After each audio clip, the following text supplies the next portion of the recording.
welcome to another exciting episode and conversation here at Makilala. My name is Cristina Pastor, and I'm joined by my co-hosts Rachelle Ocampo and Jan Führer. Today, we would like to get to know not one person, but a specific segment or subset of our community, the Filipino-American Millennial. Who is this population? What are they about? What's on their minds?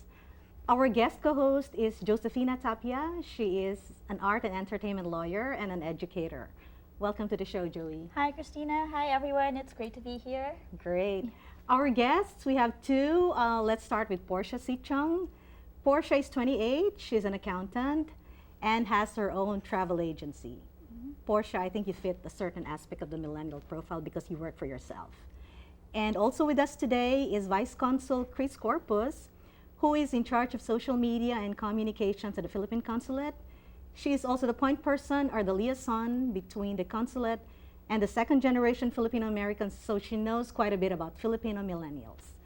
Welcome, ladies. Thank you. Hey. So going back to the question, who are the Filipino millennials? But before we can go there, let's get to know the millennial generation. They are typically young, anywhere from teens to 34 years old. They grew up with the internet. They've known no other media but the internet. So they are not into traditional institutions like politics and religion. And they are not obsessed about traditional customs like getting married or owning a house. They are very, I don't know about owning a car. So they're very optimistic about the future. They're also very civic minded. They're also given some very unfair labels like they're being called spoiled brats, narcissists, lazy, and entitled. Rachelle? Wow. What do you think of these characteristics? Do you identify with any of them? Well, I personally don't even believe in labels. I try very hard not to label myself as a specific thing, and it's not that I don't have a specific identity. It's not that I don't know what I am. I'm confident to know who I am, but hearing specific words like entitlement and what has been happening in social media is the term throwing around of privilege. Yeah. If I don't know if you've been hearing a lot more of this privilege term being thrown away everywhere, but it's basically the idea that young Phil-Ams don't appreciate or take for granted their opportunity here in the U.S. Yeah. I mean, I don't know what about this point about not being obsessed with traditional things like politics and religion? Are you political, or do you go to church? Again, like I don't believe in those things. Generalizations, because I have friends who are so in the politics type of environment, and they're really civic minded. Yeah. Then there's others who just don't care. They're so indifferent. That's right. So it's really hard to put us in one specific silo. Jen has 3 millennials in her house. Millennial. So Jen, how do you deal with your kids? Just like what Rachel said, they don't like the labels, and they're not really spoiled brats. And it's still how you raise them. In fact, when I told them that there's a study from Berkeley that millennials were given a grade C for being prepared, they're not a prepared generation. Not prepared for what? For the workforce. They actually have management companies trying to understand how to manage millennials. Because they're just coming out of college. Well, not even after college, because I guess they didn't have all those opportunities. But the thing is, they turn around and tell, well, it's not our fault. The baby boomers raised us this way, like the helicopter moms and like hey, the that's us, right? Yeah. So, there are. I know Rachel said you can't generalize, but I guess if you look at that age group, I mean, the panel we have here are not the stereotype millennials. We'll find out from them. Or not. Porsha, are you a typical millennial, aside from the age and the internet connection? I think I am.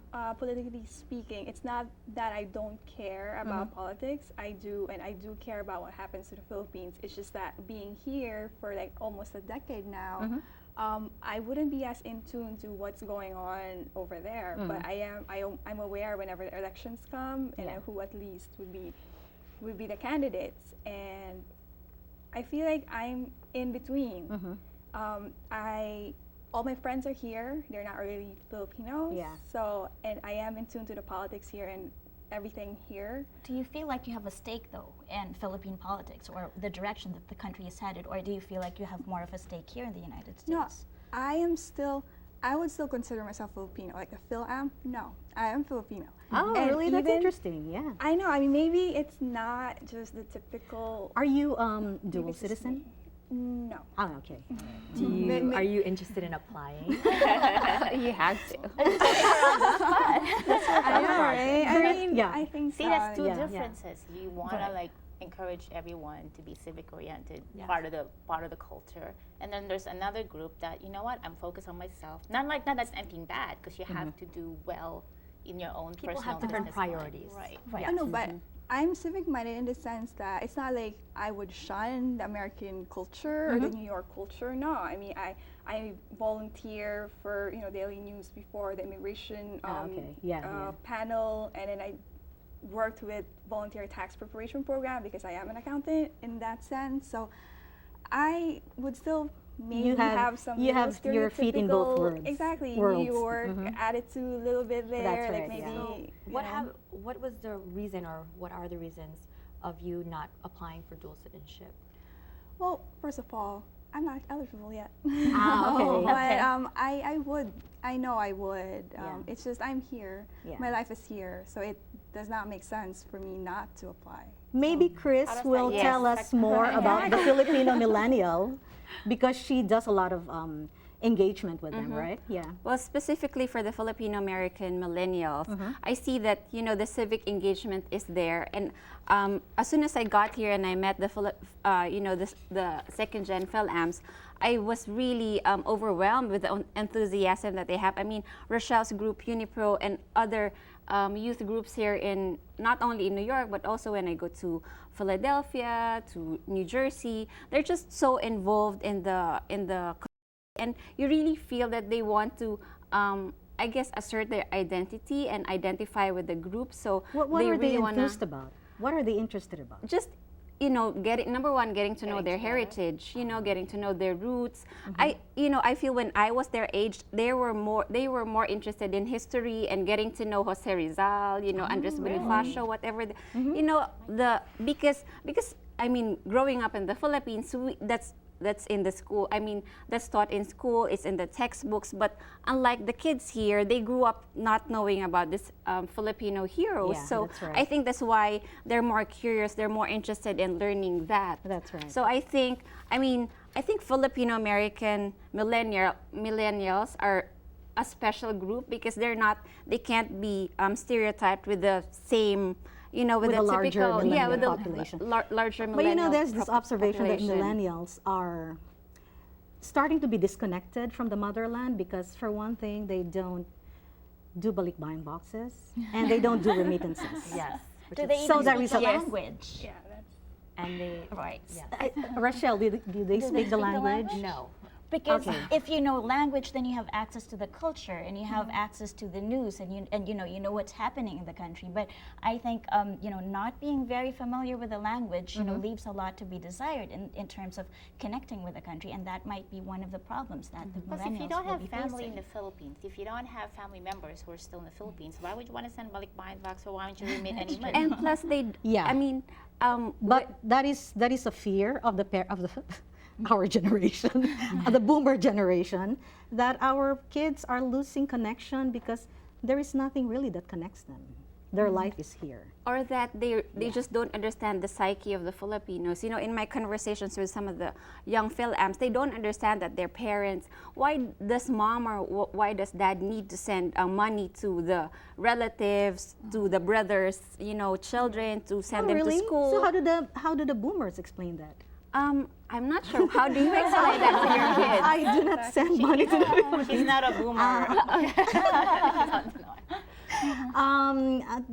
I find it odd that people would not understand why we send money to the Philippines because Well, but poverty Filipino poverty concept is of so family widespread. is wider I think it comes down to the Filipino concept of family. What we grew up back home with is you have a wide extended family, and I think over here, you know, it's a little bit more contracted than that. Your family is your brother, your sister, your mother, and your father. That's right. Maybe you go up a generation to your grandparents and your grandchildren, but we have second cousins, and they're your cousins. Your aunts are practically your moms. And we have cousins that we pay their education for. Exactly. So I think that has to be explained. I think the other reason is because the millennials over here are bombarded or burdened with student loans of their own. Yeah. They can't think beyond supporting another family in another country or in another state. And like having student loans means you don't owe anyone else but yourself. That's I mean, right, you yeah. know, you have to work for yourself.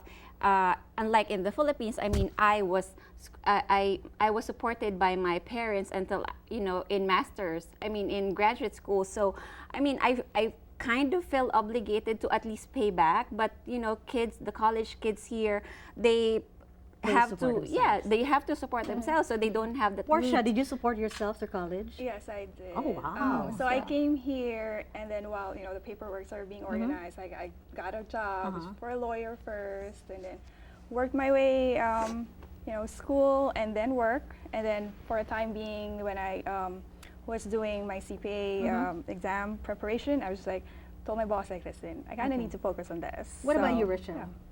Oh, well. You can say yes even if you mean no. No comment. Okay. Yeah, I actually want to just talk more about how I don't feel the need to send buy-in boxes. I mean, that would be great if I would, but I haven't seen my parents actually do it. I think they're actually transitioning and not sending things so that they're less dependent on us, because Maybe everybody else is even here. my sister and brother, they have no inkling of the importance of sending stuff or supporting people in the Philippines. It's just not in their psyche. What is the state of finances of the Filipino millennial? Are you guys Independent. independent, financially independent? Are you? I think I am, yeah, definitely. Okay, Yeah. because I feel that's like I right. do everything on my own. I feel like that I help pay my parents bills and Oh, accounts really? because I'm more computer savvy, and I tell them, stop wasting stamps. I could do it online. So I end up doing a lot of the transactions. Oh, Yeah. you just do the transaction, you don't pay the, or you pay the money itself. Yes. It depends on the situation. Okay. And then I think, for me, I think I am financially independent. You don't get any money from Carol, from your mom? No, no. I pay my share of the rent. Oh, that's I pay nice. Oh, wait, all do you my live by bills. yourself? No, Oh, you live with I your think mom. that's part of still sticking with the tradition Oh, of okay, your yeah. being with your parents and all that. But yeah, I got my own investments and all that. I do have my really? own business, and so I funded that, and yeah. Wow, There's a interesting, question yeah. that my kids ask me, because they were raised, and that generation was raised that being told that you have to do what makes you happy. So it varies. Makes you happy could be in arts, could be in music, could be in community service. And at the same time, once they get getting older, it's like you have to pay your own bills. Yeah. So how do you? And it goes like, Mom, you gotta.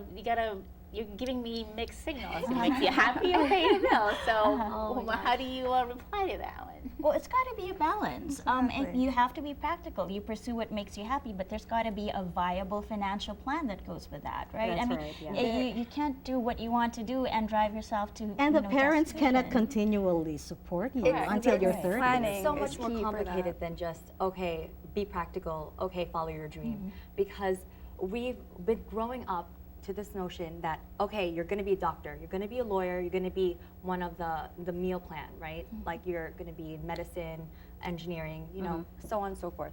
And then when you're in college, you find all these other opportunities. You make so many friends and find out there's so many other things that you can do to help people and to make money while doing it.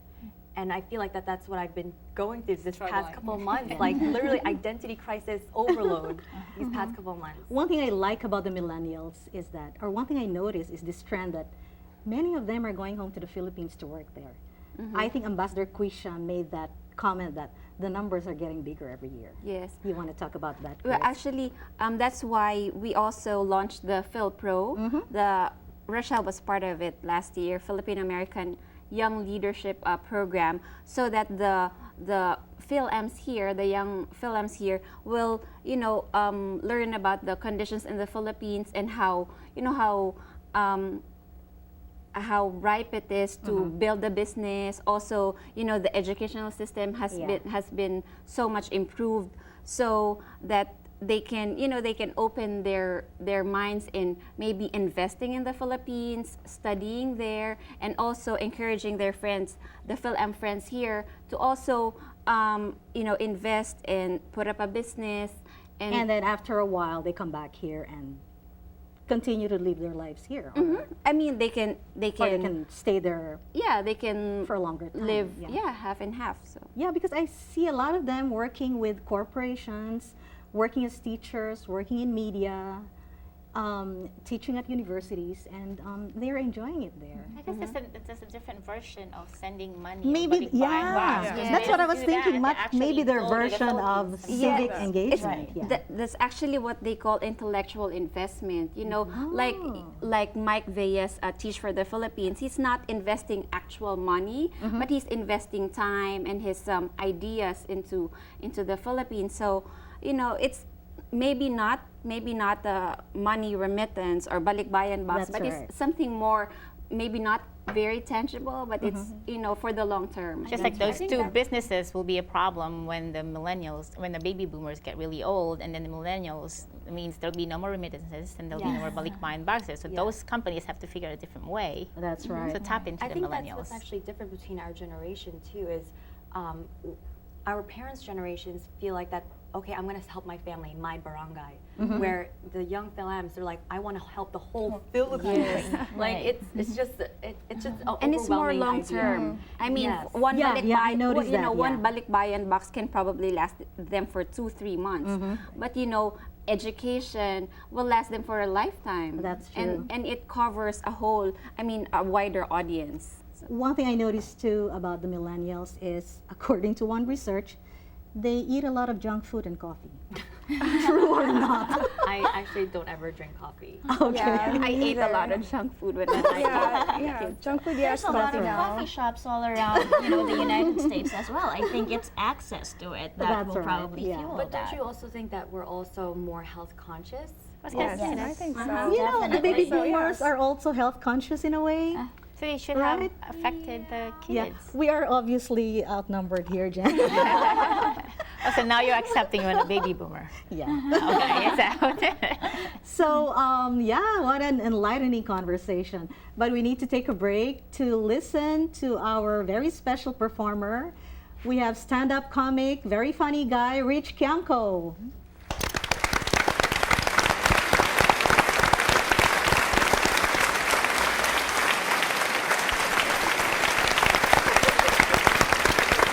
Awesome, it's great to be here. Salamat. It's great to be here at Makilala. I feel like I'm at the Filipino View.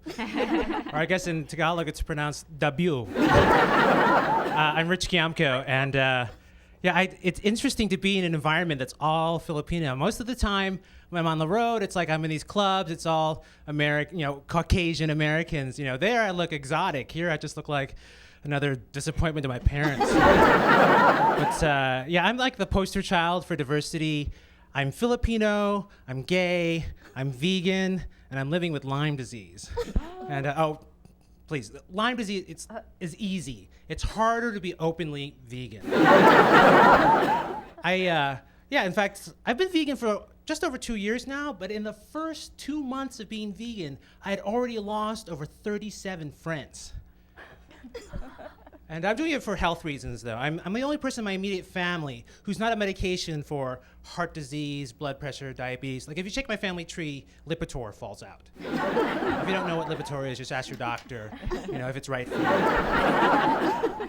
But, and some people were asking, how did you get Lyme disease? And I said, well, it's either a tick bite or the deer didn't pull out.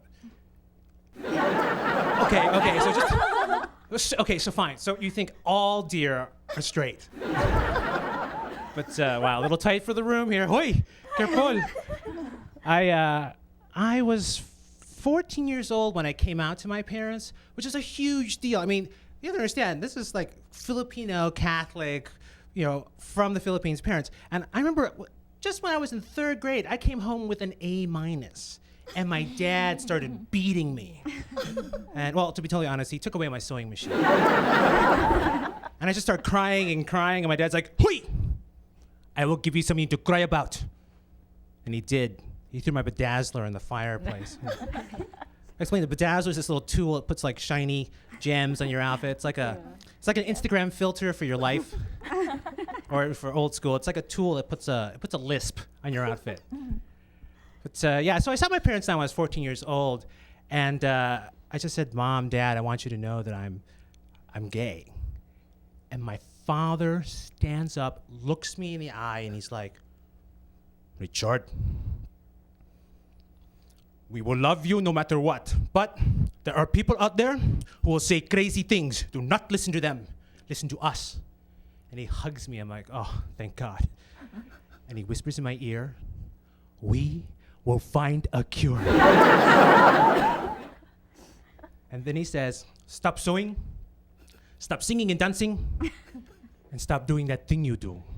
I'm like, "What thing?" He's like, "You know, that thing you do with your..." I'm like, "Oh, you mean..." So what else? So this is my 10-month anniversary of being married legally in the state of New Jersey and in, I guess, the United States. So thank you. Yeah, thank you. It's a tremendous moment in history to feel equally as empty as straight people. But it's weird. I still call my partner because husband just sounds so gay. But my dad, I called my parents up. I said, "Mom, Dad, David proposed," and I said yes, and they were silent, which is actually supportive in a Filipino Catholic, physically abusive household. But my dad doesn't miss a beat. He's like, "Richard, in this gay wedding, what will be my role?" I'm like, "Oh, Dad, it's our first. We'll just..." And I realized, does my dad think this would be an awkward father-son dance? Which make me feel homophobic. But I realized it's because my partner proposed to me. My dad thinks that means I'm the bride. Right, and therefore the father of bride has to pay for the entire wedding. Right, so he's not really homophobic, he's just cheating.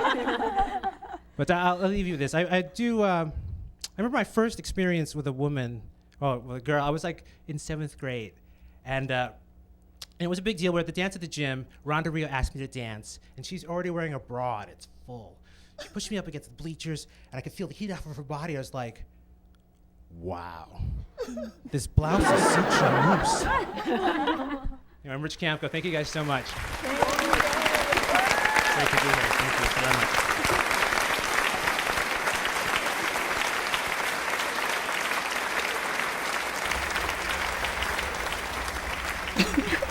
That was hilarious, Rich. Thanks so much. Only Rich can make Lyme disease sound so funny. Rich will be at Atlantic City on September 27 at Resorts Casino.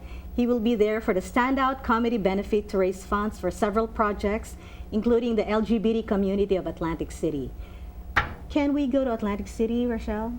I like how you asked me. Because you're the one with the car. I'm the chaperone. Yes, I will drive. Okay. Now, Rich, can we get in for free?